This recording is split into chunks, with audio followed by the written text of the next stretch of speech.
We are here today to honor a wizard with more courage and soul than any other man I knew.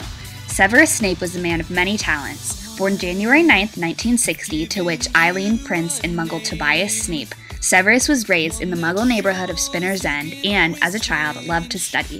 A Slytherin, he always excelled in school, particularly in potions and defense against the dark arts.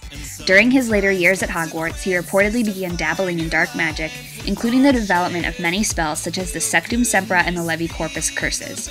After his time in school, he fought as a Death Eater in the First Wizarding War, and later he became the Potions Master at Hogwarts and head of Slytherin House after the retirement of Professor Horace Slughorn.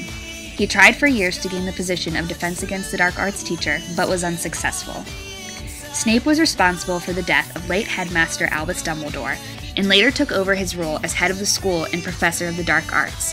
He held these positions for only 1 year before his death. He fought in the Second Wizarding War when He Who Must Not Be Named returned, and was killed by the Dark Wizard's own Snake Nagini on his orders. Many believe Snape to be a loyal servant of He Who Must Not Be Named, but it was not revealed until after his death that he in fact was a spy for Dumbledore all of this time to protect Harry Potter, the son of Lily Evans, who he had been in love with since his youth. He was always loyal to Dumbledore, up until the day the headmaster commanded Snape to kill him.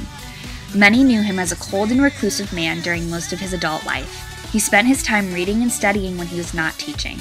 A very keen and analytical wizard, he was perhaps one of the greatest of his generation. He was skilled particularly in the art of occlumency, and at the age of 21 was one of the youngest staff members Hogwarts has ever had. He had a great love for knowledge and was a fiercely loyal man. Even Harry Potter himself grew to respect him immensely.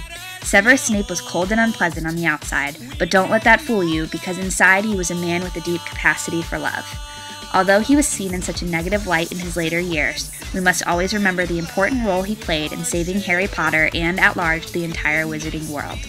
He risked his life every day for years as he worked to ensure the safety of young Harry while pretending to be an ally to the greatest dark wizard of his day. Severus Snape will live on in history as one of the bravest men who ever lived, and it is my honor tonight to be able to pay tribute to him.